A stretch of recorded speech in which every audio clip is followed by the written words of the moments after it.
Me interceptó un guardia y no quiso dejarme salir.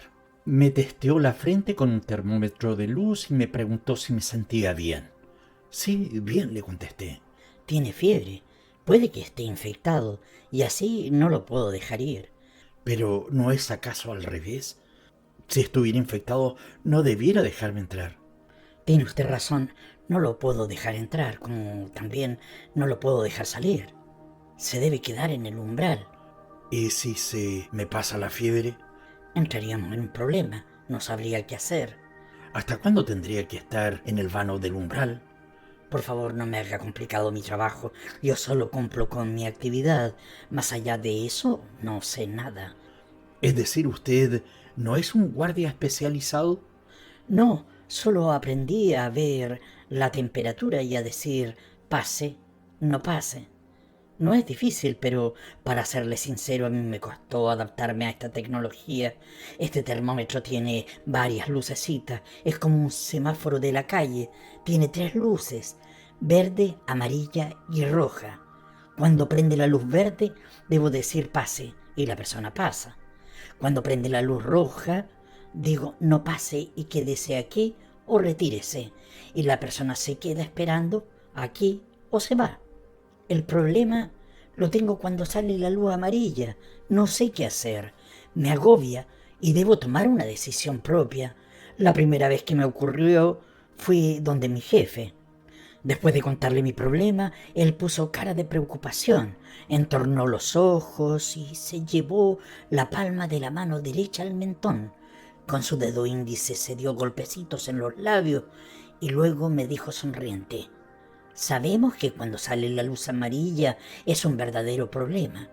En ese momento usted debe usar el sentido común. ¿Y cómo uso el sentido común? Piense, piense. Puede preguntarle algo al individuo y dependiendo de lo que conteste, usted permitirle o rechazarle la pasada. Una vez en mi puesto de vuelta, no volvió a suceder que prendiera la luz amarilla hasta ahora. Estaba tranquilo, sentía que cumplía mi trabajo perfectamente. Incluso pensaba que yo había nacido para este oficio y que lo ejecutaba con abnegación religiosa. Tanto así que de tanto en tanto hacía girar el termómetro en su gollete alrededor de mi dedo índice como si fuera un revólver de algún vaquero del lejano oeste. En fin, llegó usted y prendió la luz amarilla de este aparato. Inmediatamente me puse nervioso. ¿Qué pregunta le hago?, me dije a mí mismo. La temperatura marcaba acercándose a los 40 grados Celsius. Su mascarilla estaba bien puesta. Tenía que actuar rápido y me acordé de un cuento de Mario Benedetti que leí hace mucho. Era de un hombre que aprendió a ladrar como un perro. Y en el diálogo que tuvo con su perro, este último le replicó que ladraba bastante bien, pero que aún mantenía el acento de los humanos. ¿Podría usted ladrarme, por favor? Le ladré. La luz siguió amarilla. Molesto por esta situación, le mordí una nalga y me fui corriendo. En la calle me acordé de Mario. Tantas bellas canciones, poesías y cuentos. Decidí ir a verlo. A él lo entrevistaría. Saqué mi teléfono del bolsillo. Entré a la aplicación Más Allá. Una vez en la plataforma apareció la casilla Ingrese el nombre del difunto. Escribí Mario y cuando escribía parte del apellido se rellenó solito Benedetti. Hice clic sobre él. En un instante estaba contactado con él. Mario, soy de Audioletras, quiero entrevistarte. Nos juntamos, ¿te parece bien en mi casa? ¿Que no puedes salir del cementerio? Entonces nos vemos allá. ¿Te parece bien en media hora? Ok. Hola, Mario. Discúlpame, me he atrasado un poco, es que el guardia no me quiso dejar entrar. Tuve que morderlo. Y fíjate que el guardia anterior no me quería dejar salir y también tuve que morderlo. Pero no soy un perro, a pesar de que parece que me estoy pareciendo un perro. Estoy ladrando. Dime una cosa, Gracias, gracias. No, no, no. Gracias a ti de que me hayas venido a ver, de que me hayas venido a visitar. Pasa, pasa. Sí, no sé si quiere entrar dentro del mausoleo o quiere que paseemos. Buena idea. Sería bonito hacerte la entrevista viendo las flores, viendo los jardines, las distintas criptas, los distintos nichos. Sería interesante. Bien, bien, bien, bien. Y bueno, ¿entrevista de qué? A mí me han hecho muchas entrevistas en la vida. Oh, me imagino que sí, pero esta es una entrevista para audioletras. Aquí quiero contar básicamente a grosso modo lo que es tu vida y bueno, y también a grosso modo las obras que has hecho. Ay, ¿cómo me dijiste que se llamaba el canal de YouTube? Audioletras. Audioletras. Qué interesante. Bueno, yo de YouTube no entiendo nada. Bueno, pero haz la entrevista. Te voy a hacer preguntas generales, las típicas preguntas que normalmente, bueno, tú entenderás que nosotros los periodistas hacemos a nuestros invitados. Bueno, yo no soy periodista, soy simplemente un aficionado, soy, como te dijera, alguien que creó un canal, eh, bueno, había creado otro canal.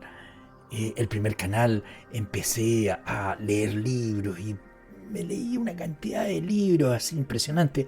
Bueno, los leía en voz alta para que toda la gente tuviese acceso a los libros. Y cuando me contacté con los de YouTube, los coordinadores de YouTube, me dijeron que no se podía monetizar porque consideraban de que yo estaba, que no estaba aportando nada educativo. Entonces dije, ah, ya, bien, bueno, paré de leer, pucha, y lo siento porque habían tantas personas, tanta gente linda que se acercaba a mi canal, se había suscrito a mi canal, y bueno, entonces decidí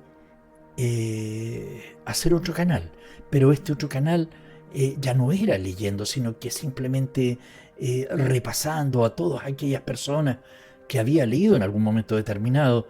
Eh, Tratando de hacer de que estuvieran presentes y poder decir o manifestar de las obras que ellos habían escrito, compuesto. Y bueno, y hoy día me estaban contando una historia que tú escribiste, un cuento que tú escribiste y me gustó. Y por eso te hablé del perro. Entonces lo que yo quiero hacer ahora es entrevistarte, es hacerte presente dentro de tanta gente que te quiere, que te estima, que te recuerda. Y como entrevista empiezo con lo más simple, con el nombre. ¿Cuál es tu nombre? Oh, mi nombre es un poquito largo. Tengo 5 nombres. No me digas. Pero bueno, te quedaste con el primero o con el segundo. A ver, cuéntame, ¿cuál es tu nombre? Me llamo Mario Orlando Hardy Hamlet Breno Benedetti Farrugia. Uy, qué nombre más lindo y más largo. Te querían harto tus papios, oye. Sí, me quisieron mucho. Y dime una cosa, ¿y cuándo naciste? Oh, nací el 14 de septiembre de 1920. Harto tiempo atrás, en Paso de los Toros. Ajá. Y dime una cosa, ¿y cuándo moriste? Oh, morí en Montevideo, el día 17 de mayo del 2009. Bueno, a mí me llaman, yo fui nombrado como simplemente como Mario Benedetti, no, no te hagas problema, no es necesario que me digas ni Mario Orlando Hardy Hamlet Breno, no, no, no, no. ¿Y a qué te dedicaste, Mario? Bueno, fui escritor, me gustaba escribir. Y yo creo que es mi gran pasión. Oh, a mí también me gusta escribir. Bueno, escribía también, pero ahora me dedico solamente a leer. Ajá, qué bien. ¿Y me has leído todo? No sé si todo. Bueno, ahora lo vamos a saber. Ah, y bueno, ¿y solamente escribiste?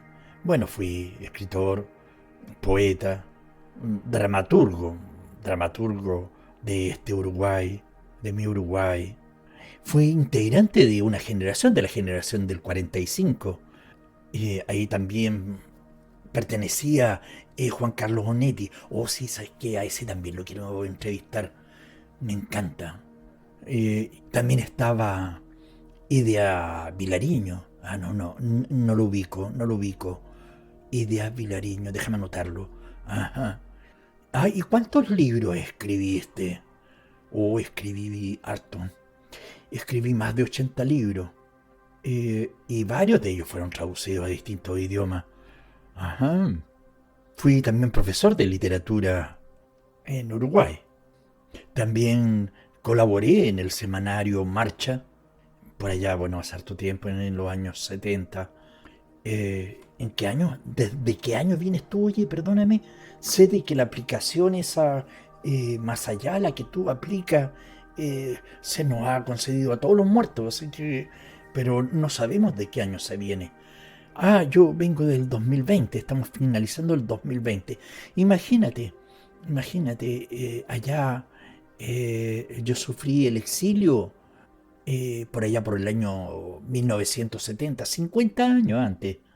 Y el exilio primero lo hice en Buenos Aires, después me fui a Lima, después lo pasé súper bien, pero súper bien en La Habana.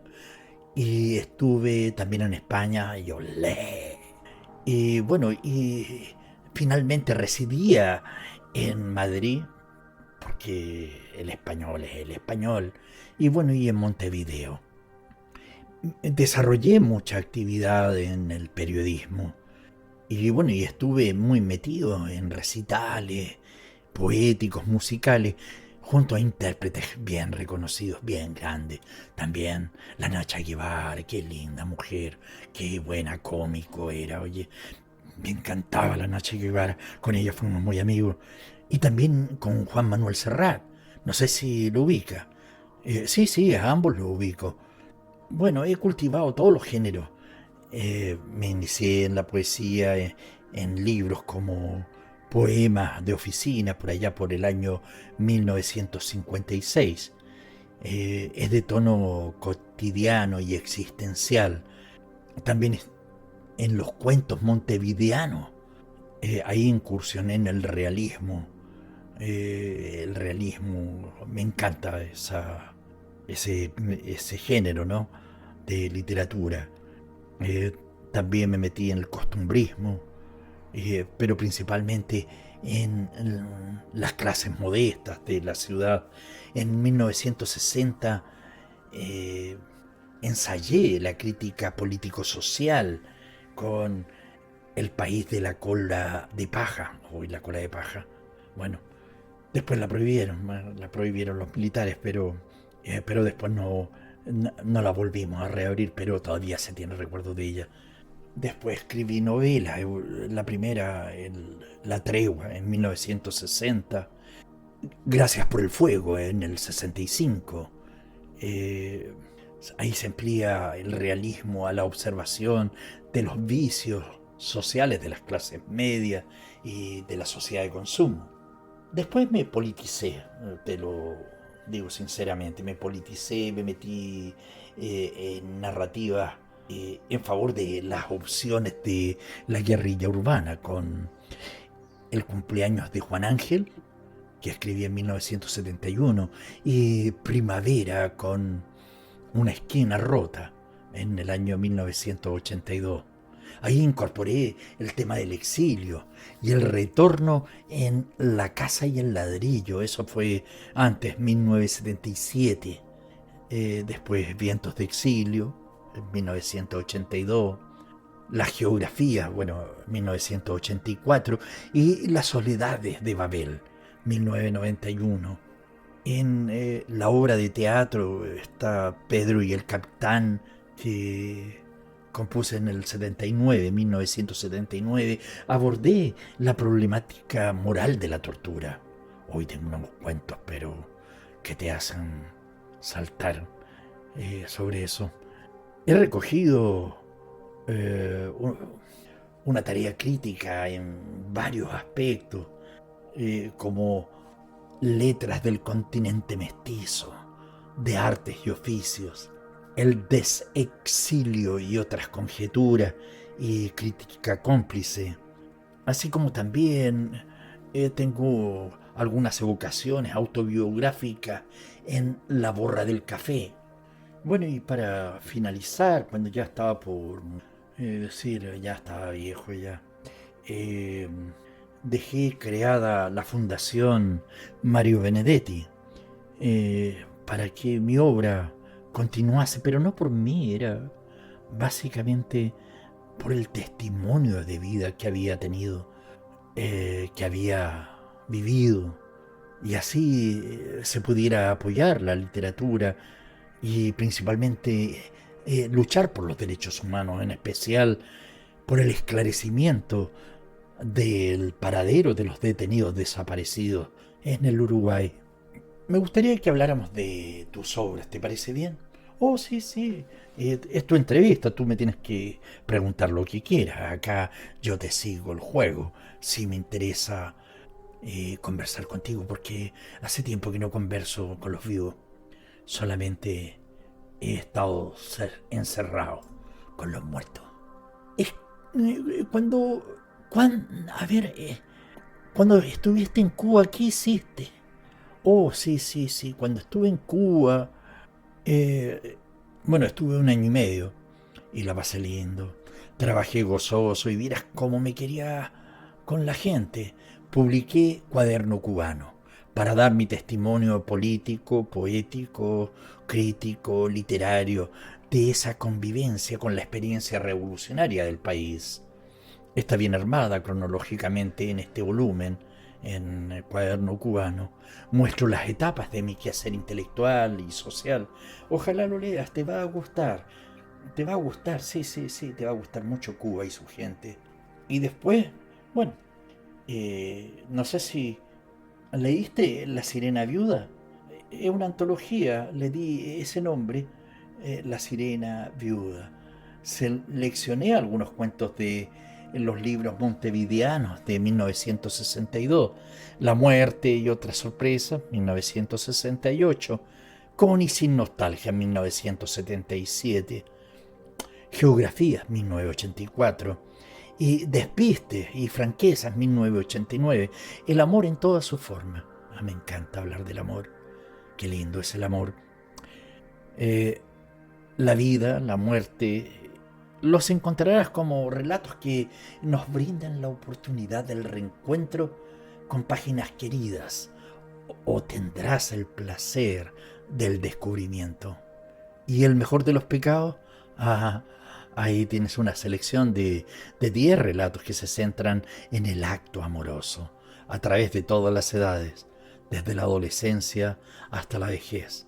No podría vivir sin beber, sin jugar a cartas y sin... no recuerdo qué más, comenta irónicamente uno de los personajes de Guerra y Paz. Ese que más se disfruta en este álbum. Estamos hablando de lo que sienten dos cuerpos cuando se tocan, se exploran, o cuando ya en la vejez recuerdan el sabor del primer beso. Cuando los leas debes dejarte llevar y sentir tu propia piel, sentir tu pasión para seguir viviendo. El recorrido empieza con la historia de un hombre y una mujer que se conocen cuando niños. Luego viene el viaje, continúa hacia el noviazgo, el matrimonio, el placer de un encuentro furtivo y acaba con la carta de un hombre de 80 años dirigida a quien fue su primer amor, aquella chiquilla que le inició en el mejor de los pecados. Escucha, cierra los ojos y escucha, solo siente. ¿Estás listo? Aquí va. Escucha. Cada vez que te enamores no expliques a nadie nada. Deja que el amor te invada sin entrar en pormenores. ¿Lo captaste? ¿Te gustó?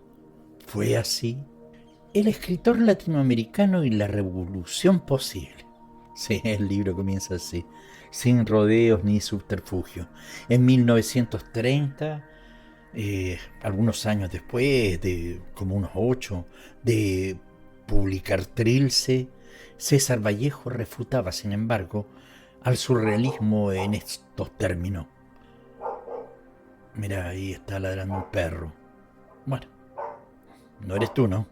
No, si no aprendí a ser perro. O no llegaste a ser humano como los perros, o perro como los humanos. Bueno, pero César Vallejo refutaba al surrealismo en estos términos. Breton se equivoca. Sí, en verdad ha leído y se ha suscrito al marxismo. No me explico cómo olvida que dentro de esta doctrina el papel de los escritores no está en suscitar crisis morales e intelectuales más o menos graves, es decir, en hacer la revolución por arriba, sino al contrario, en hacerla por abajo. Pero yo no me replanteo la cuestión sartreana del engagement, sino que profundizo, cuestiono la validez de estas revoluciones europeas imposibles, que han pasado la historia como momentos poéticos y llenos de vida, tanto como revoluciones fallidas. Al contrario de las revoluciones posibles y reales, como la cubana, que ha sido hecha por hombres reales e imperfectos, que han sabido que una revolución se mantiene día a día. También comento hábilmente cómo los artistas e intelectuales de Europa son con frecuencia capaces de reducir el binomio arte social a realismo socialista, cuando este fue solo una de mis manifestaciones, que además de fallida fue también europea. Todas estas cuestiones están ahora más en boga que nunca. Afortunadamente no van de mano de ideologías rígidas como lo hicieron en el pasado. Sin embargo, nos recuerdan que los artistas no viven en el vacío, no viven en laboratorios herméticos y aislados de la realidad. Y que si bien en países como México la maquinaria ha sido lo suficientemente exitosa como para mantener separados los temas del arte, los temas de la calle y la política, eso no quiere decir que estos temas no puedan, no deban estar juntos. Para quien lo haya experimentado, el arte en México tiende a la facultad de estar alienado, aspirando antes que nada a estándares industriales y comerciales ISO 9000 con calidad de exportación que a generar comentarios relevantes al contexto del país. Gracias por el fuego. Esta historia de ignominia y de muerte es también la crónica de una impotencia colectiva, una profecía esperpéntica confirmada por la cruda realidad. Desemboca en el asesinato del padre como rito purificador. Gracias por el fuego es una novela que supera los tópicos para inundar de vida y aprendizaje la experiencia del buen lector. Preciso y rotundo, indispensable, el libro explora los reductos de fortaleza y los abismos de vulnerabilidad que yacen en lo más hondo del corazón humano. Antología poética. Oh, me gusta la poesía. Échale una mirada a mi antología poética. Vas a encontrar varios poemas. Se han convertido en canciones populares. La voluntaria aproximación a la prosa.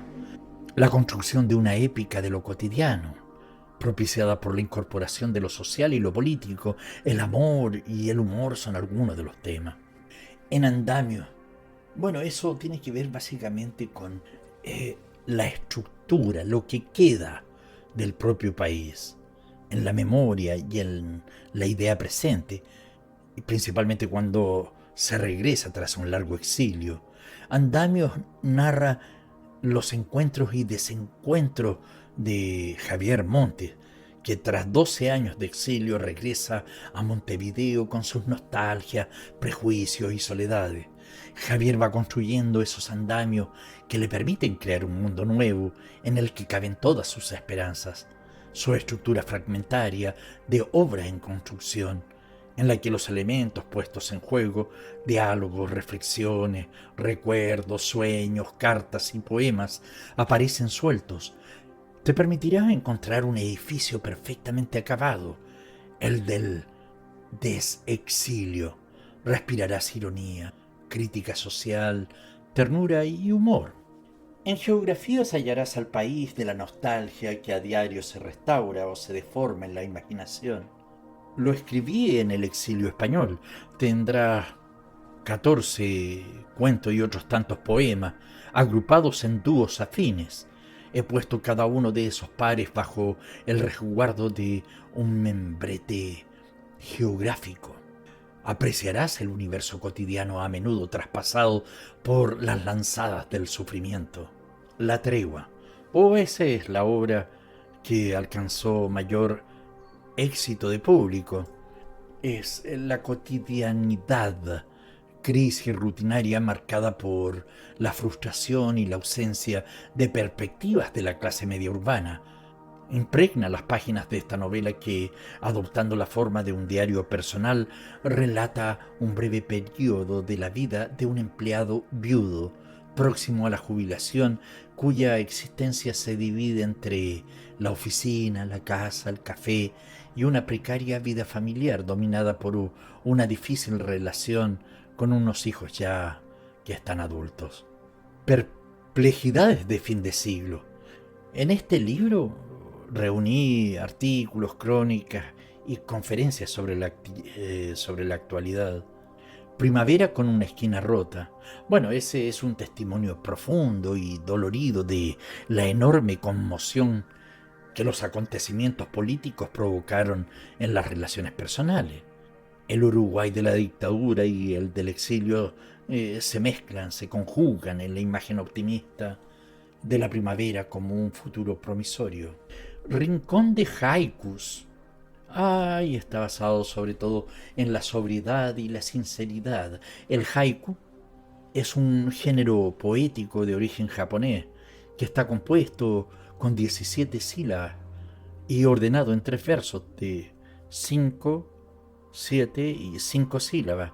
Requiere una expresión extremadamente concisa y da resultado de un sutil acuerdo entre el poeta y el espectáculo del mundo, de la apacible meditación frente a la naturaleza. Traté de hacerlo y me resultó bonito. Encerré en 17 sílabas y además con escisiones predeterminadas. Una sensación, una duda, una opinión, un sentimiento, un paisaje y hasta una breve anécdota. Empezó siendo un juego. De a poco uno va captando esas nuevas posibilidades de la vieja estructura. Así la dificultad formal pasa a ser un aliciente y la brevedad una forma provocativa de síntesis. Y terminó en una agradable obsesión. Me hablaste de El país de la cola de paja. Oh, sí, desde que la publiqué por allá en 1960, desató una tormenta, inmediatamente una tormenta literaria. Hugo Alfaro expresó: el país había efectuado una demolición de los prejuicios, la hipocresía, el no te meta de un Uruguay liberal que todavía vivía de renta en ancas de guerras ajenas. Arbitrario, saludable, apasionado, el libro había sido en su momento una piedra de escándalo para las buenas maneras montevideanas de entonces. Hubo quienes lo menospreciaron, eso sí. Otros destruyeron fácilmente alguna de sus falacias. Otros aún montaron en cólera y devolvieron ojo por diente. Sin embargo, a los lectores les encantó el estallido de la santa cólera que me dio. Me tenían por uno de los suyos. Hubieron sucesivas reediciones en la década del 60. Transformaron a esta obra en una de las más solicitadas, la última de las ediciones. La novena data de 1973, año en el cual se produjo un golpe de Estado en el Uruguay. Dicho evento ocasionaría la prohibición de mis obras en el país y tuve que exiliarme hasta el año 1985. El país de la cola de paja, pese a su lucidez y vigencia, no volvió a reeditarse. Por esta razón el libro se transformó en una especie de fetiche de ultratumba, un objeto de culto que es codiciado y acechado por todo aquel benedictiano fiel. Tal es así que español que viene al Uruguay, español que pregunta por el de la paja, es una obra que no ha muerto. Inventario 2 es la continuación o complemento de Inventario 1, que es poesía completa de 1950 a 1985. El Inventario 2 reúne todos los poemas que he publicado entre 1986 y 1991. Preguntas al azar, 1986. Yesterday y Mañana, 1988. Despistes y Franquezas, 1990. Y Las Soledades de Babel, 1991. Háblame de la colección antológica. La colección antológica de poesía social está dedicada a la divulgación de una poesía crítica, que con diversas denominaciones, poesía social, poesía comprometida, poesía de la conciencia, poesía testamentaria, etc., se caracteriza por centrar su temática en los seres humanos, bien sea para ensalzar sus valores genéricos o bien para denunciar los atropellos, injusticias y abusos cometidos por quienes detentan el poder, en cualquiera de sus formas. Poesía esta que no se evade de la realidad, sino que incide en ella con intención transformadora. Se entiende por ello que tal producción y sus autores hayan sido frecuentemente acallados, desprestigiados, censurados e incluso perseguidos por dichos poderes dominantes. Se trata, en fin, de una poesía no neutral, teñida por el compromiso ético de sus autores. Y Pedro y el Capitán, sí, es una obra que ha conmocionado al mundo por su crudeza y realismo. Es una denuncia contra la tortura, una de las peores ignominias que practican los mecanismos del poder, y una defensa esperanzadora de la dignidad y de los derechos humanos. Pedro es un preso político. Durante su encierro es acosado y torturado tanto física y psicológicamente por el capitán, enfrentados por causas contrarias en una batalla desigual. La víctima y el verdugo habrán de confirmar que hay valores eternos que ninguna fuerza represiva puede borrar. Cuentos completos. Este grueso volumen, porque es un volumen bastante grueso, incluye los libros de cuentos Esta Mañana, Montevideanos, La Muerte y otras sorpresas, con y sin nostalgia, geografía, despistes y franquezas. Los 3 primeros libros recogen historias urbanas de Montevideo, construidas a partir de la sencillez y la rutina de las vidas de oficina, los noviazgos de clase media, las penurias económicas y los sábados de cine. Sin embargo, a partir de Con y sin nostalgia, aparecen las torturas, la picana, el submarino, los militantes y los militares, el delirio de persecución y toda la violencia que cae de un momento a otro sobre una generación. Geografías es el libro de la nostalgia que produce el exilio, y Despistes y Franquezas recoge todos esos años de fuga, pero además regresa a las historias cotidianas y urbanas. Y por primera vez me pongo en la tarea de escribir relatos breves, de menos de una página, en los que las variaciones sobre la muerte y el tiempo están presentes. En La Borra del Café tenemos a Claudio, que retrocede hasta volver a ser un niño de 5 años y rescata del pasado las anécdotas, las personas y los acontecimientos históricos que marcaron su vida. A través de ese ejercicio fragmentario del recuerdo, me detengo en anécdotas que llaman a la reflexión, como reconocer claves presentes en la vida de un niño, de un adolescente o de un adulto. En La Muerte y otras sorpresas hay 19 cuentos impregnados de las sorprendentes atmósferas que envuelven la vida cotidiana, la soledad, las dificultades de comunicación, la conciencia de la muerte, la alegría de la vida o el paso del tiempo. Algunos de los temas incluidos en estos relatos que retratan sorprendentes atmósferas de la vida cotidiana. En Vivir Adrede, ¿nos traicionan nuestras propias huellas? ¿Qué diferencia hay entre un suicida inevitable y uno vocacional? A través de planteamientos como estos, Vivir Adrede reflexiona sobre la vida de los que aman y los que matan, de los que creen en Dios o le dicen adiós, de los que abrazan y de los que oprimen, del condenado a muerte y de aquellos cuya existencia es la condena. Cuando morí trabajaba en biografía para encontrarme con mis 62 poemas inéditos. Hay melancolía, pero con optimismo. ¿Por qué melancolía? Por la fugacidad de la vida, el paso del tiempo, la cercanía de la muerte. ¿Te arrepientes de haber muerto? Echo de menos la vida. Era tan linda. La vecina orilla.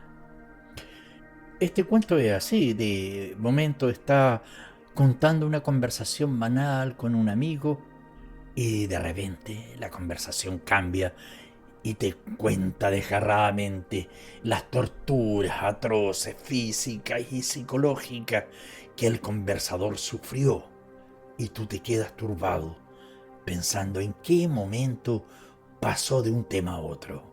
Esta obra se lee en unas pocas horas. La descripción de las cárceles, persecuciones, arrestos y torturas de la dictadura uruguaya son descritas sin dar un descanso.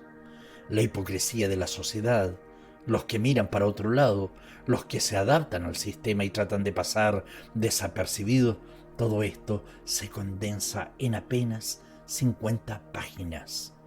Una hora con Roque Dalton. Bueno, esa es una entrevista que le hice al genial poeta salvadoreño, en la que se define el carácter de su obra, a propósito de la concesión del premio Casa de las Américas al citado escritor. Su contenido fue publicado en el Cuaderno Cubano y en la revista Marcha en 1969. El césped y otros relatos. Bueno, ahí les cuento la realidad donde reflexiono y opino, no sin cierta ironía. Mis personajes plasman la frustración de la clase media de Montevideo, siendo protagonistas de sorprendentes historias bajo lo cotidiano y común. Los relatos que ofrezco son los siguientes: Los Pocillos, La familia Iriarte, La noche de los feos, Miss Amnesia, Jules y Jean, Puentes como liebre, Triángulo Isósceles y El césped. Canciones del Masacá. Aquí compuse varias letras de canciones para ser cantadas y poemas que adapté a los menesteres de la canción, género por el que siempre me he sentido particularmente atraído. Dentro de mi habitual tesitura transité de lo cotidiano a lo épico, de la reflexión afectiva al compromiso político, sin perder en ningún momento ese estilo directo y entrañable que han colaborado a difundir por medio de la música artistas como Joan Manuel Serrat, Nacha Guevara y Amparo Ochoa. Poemas de otros.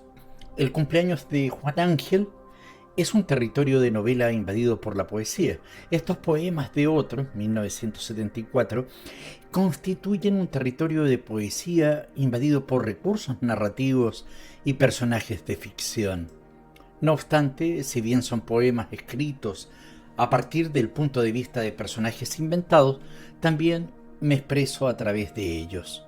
Los otros que invento son confidencias sobre aquello que desgraciadamente no me ocurre. Algunos poemas de otros tienen referencias políticas, pero en esos terminan siendo poemas de amor, tal vez como una forma de decir que la política puede ser una forma de amor, y que este no es un artículo suntuario, sino una necesidad vital del hombre, y que en los casos en que el ser humano no es capaz de colmar esa necesidad, la soledad es también un homenaje al prójimo. Botella al mar. Bueno, eso es un poema, es el poema que habla de que el mar es un azar. Qué tentación echar una botella al mar. Buzón de tiempo. El conjunto de cuentos que compone Buzón de tiempo recorre las diferentes formas del encuentro, el recuerdo nostálgico de un amor perdido, los rumores de otras épocas, las llamadas sin respuesta, la identidad dolorosamente recuperada, los espejos que envejecen las imágenes, la inminencia de la muerte, el regreso de la conciencia con máscara de fantasma y los guiños compartidos, el fútbol, el cine, Biglietti, el subcomandante Marcos. Aquí revela el mundo ya como poesía, ya como trampa y siempre como promesa. Convoco a la emoción original apelando a los mejores recursos, el humor más inteligente, la ironía más punzante, la ternura más conmovedora. Es este un verdadero mosaico de emociones dibujadas entre señales de humo, naufragios, sueños y cartas arrojadas al centro del corazón, el mejor remedio para los incurables de soledad. A modo de cartas, dejo huellas cómplices de lecturas, dejo mi brújula con la advertencia de que el norte es el sur y viceversa, dejo mi calle y su empedrado, dejo mi esquina y sus sorpresas, dejo mi puerta con sus 4 llaves, dentro de mi umbral con tus pisadas tenues. Con y sin nostalgia. Bueno, Con y sin nostalgia reúne varios relatos, unidos por una temática familiar: la soledad, la comunicación, el amor, el desamor y el tiempo se unen a la preocupación por el exilio, la tortura, la solidaridad y la frustración, con una clara actitud ética, pero sin dejar de lado el humor y la ironía. Saco a escena unos personajes que trascienden su origen geográfico para convertirse, gracias a una hábil alquimia literaria, en elementos universales de un mundo en conflicto. Cotidianas. Bueno, aquí tienes que cerrar los ojos y escuchar. Es para que lo cierre toda la comunidad que te escucha. Sí, sí, te voy a recitar algo. Ok, cerrad los ojos y escuchad. Nos recita Mario Benedetti. ¿Listos? Ok, puedes comenzar, Mario. La noche fácil y aparentemente sagrada, o mejor dicho, el abismo de la noche. No es como otros abismos, tiene fondo. Su tálamo de niebla o relente o fango acoge escarabajos desamparados, ronquidos de mal tiempo, sobornables insomnios, labios absueltos que se reconcilian, despistes y franquezas. Un libro que resume mis modos de escritura, al tiempo que constituye una suerte de conversación privada con mis lectores de siempre. En él se reúnen relatos, poemas, grafitis, viñetas, varias sobre esos aspectos de la realidad que siempre me han cautivado y que han hecho de mí uno de los escritores más leídos. Despistes y franquezas es así el complemento indispensable para todo conocedor de mi obra y el comienzo ideal para quien quiera adentrarse en mi escritura y en mi visión del mundo. Crítica, ternura, denuncia, pasión, amor e historia aparecen en mis páginas. El amor, las mujeres y la vida. Estos poemas demuestran sobre todas las cosas la fuerza de las mujeres y de ese antídoto de la muerte que ellas solas poseen, el amor. El cumpleaños de Juan Ángel. El cumpleaños de Juan Ángel es una novela en verso. El protagonista, Osvaldo Puente, que más tarde se transformará en Juan Ángel, nombre de guerra, es el miembro de la decisiva clase media montevideana que celebra su cumpleaños, pero a medida que transcurren las horas en esa única jornada, va cambiando también la edad del personaje, que acabará integrándose en la guerrilla urbana. La brevedad de la obra, su transparente simbolismo, la belleza del lenguaje en que está escrita, la rabia y la indignación que subyacen bajo el humor del primer término, convierten al cumpleaños de Juan Ángel en una pequeña joya literaria. El porvenir de mi pasado. Fui una botella sin mensaje echada al mar, o tal vez una primavera que avanzaba a destiempo. Tengan cuidado, en las páginas de este libro habitan inquietos fantasmas, se disparan revólveres y sueñan los sueños, y ante todo, viven mujeres y hombres que, como una vela temblorosa, oscilan entre la luz y la sombra, Aquí no he escrito un libro de relatos, sino una obra completa, cuyo argumento no es otro que la vida. El porvenir de mi pasado es un libro para todos los lectores, porque todos guardamos secretos, porque todos hemos sido niños y seremos viejos, porque todos dudamos de la realidad de los sueños, porque todos escondemos nuestros pensamientos más oscuros. Esta mañana y otros cuentos.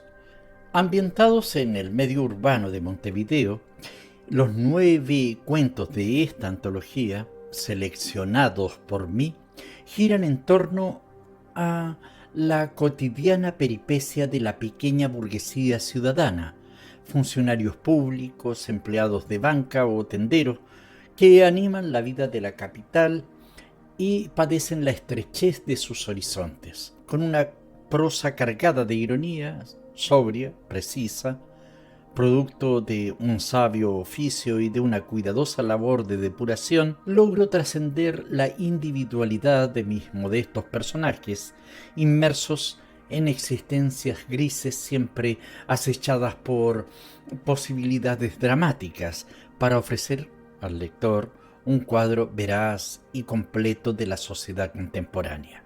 Contiene 1. Esta mañana. 2. Como un ladrón. 3. Hoy y la alegría. 4. Idilio. 5. Como siempre. 6. La vereda alta. 7. No tenía lunares. 8. José nomás. 9.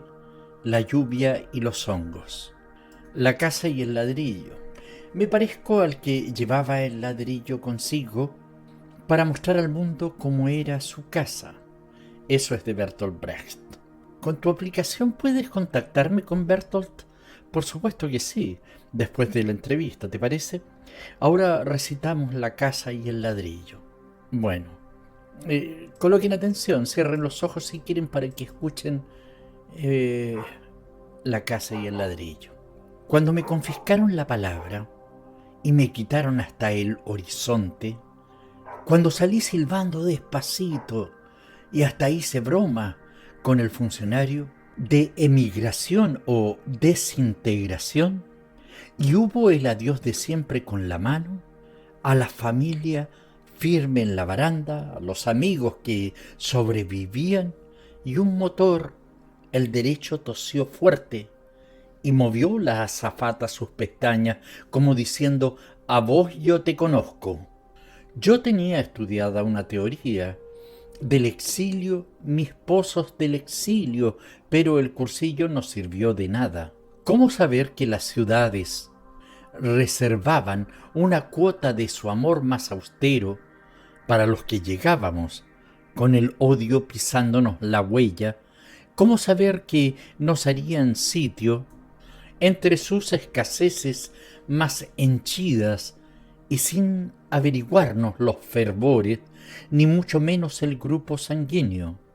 Abrirían de par en par sus gozos y también sus catástrofes, para que nos sintiéramos igualito que en casa. ¿Cómo saber que yo mismo iba a hallar sábanas limpias, desayunos, abrazos, en Pueyrredón y French, en Canning y Las Heras, y en Lince, y en Barranco, y en Arequipa a 3600, y en el Vedado, y donde quiera? La vida ese paréntesis. La vida ese paréntesis es la culminación de mi obra poética. En este nuevo libro, 3 años después del olvido, está lleno de memoria. Transmito de manera emocionante mis continuas inquietudes, mis experiencias vitales, mis estimulantes recreaciones llenas de amor, de esperanza, de desengaños y rutinarias realidades que conviven en un mundo lleno de paciencia y asco. La soledad de Babel. Aquí la poesía es una crítica de la sociedad y de la vida impartida según 2 espacios temáticos: el amor como programación solidaria de la existencia y la historia como experiencia moral. Montevideanos. Esta mañana 1949, y Montevideano, 1959, son obras clave en mi trayectoria literaria. Dos recopilaciones que recogen mis relatos, los más representativos, los que más claramente me han definido.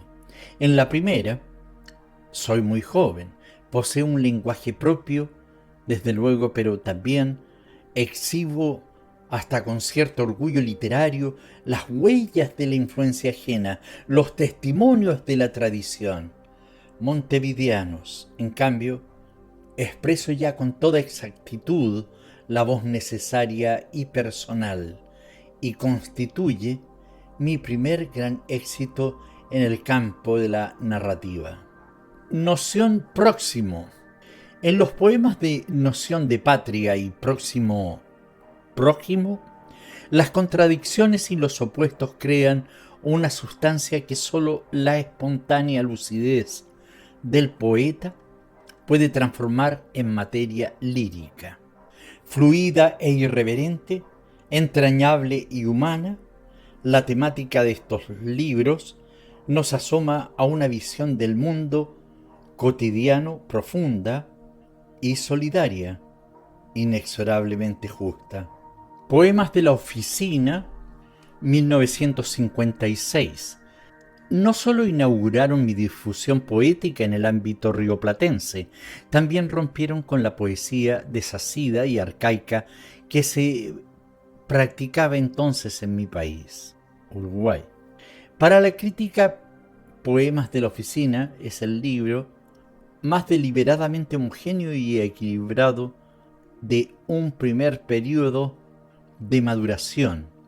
Muchos de estos poemas han sido teatralizados o musicalizados y figuran en el repertorio de conocidos cantantes españoles y latinoamericanos. Preguntas al azar. Los 80 poemas y canciones que integran este libro fueron escritos en su casi totalidad durante 1984 y 1985. El volumen incluye asimismo varias letras de canciones. A esta es mi casa y Lento pero viene han sido musicalizadas por Alberto Favero e integran el actual repertorio de Nacha Guevara. ¿Quién de nosotros? Fue mi primera novela y su aparición se dio en 1953. En ese entonces fue celebrada por la crítica uruguaya, que calificó la obra como el libro más prometedor que nuestra literatura de ficción haya producido en estos años.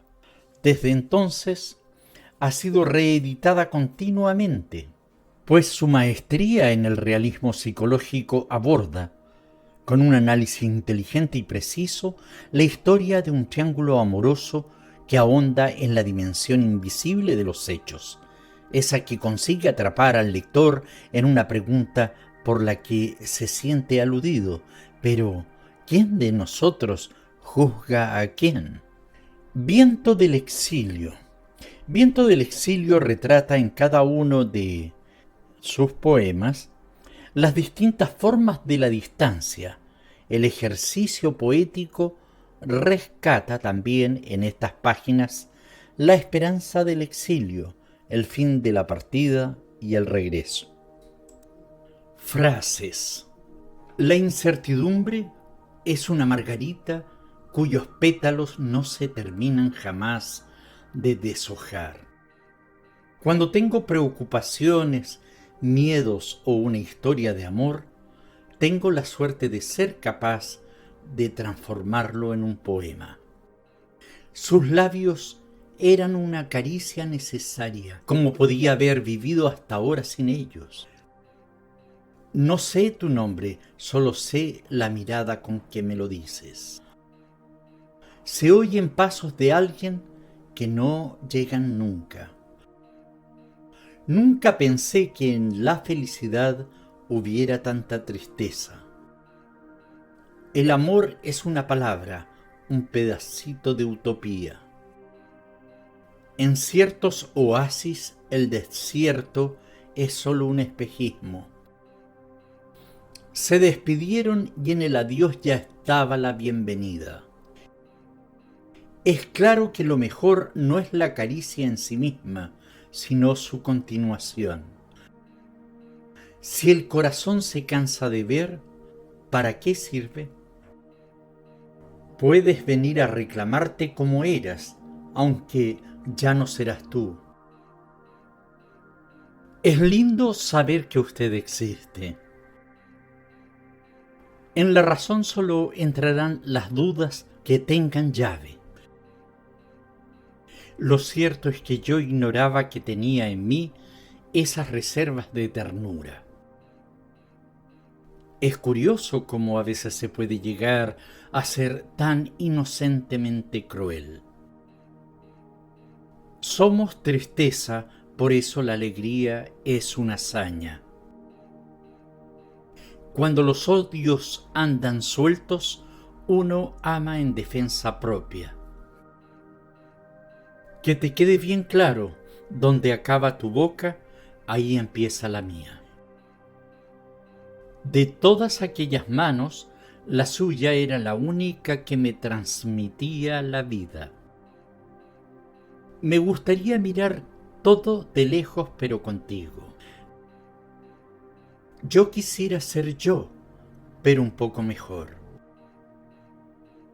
Contra el optimismo no hay vacunas. Si habito en tu memoria, no estaré solo. Todas las noches me torturo pensando en ti. Ojalá que la espera no desgaste mis sueños.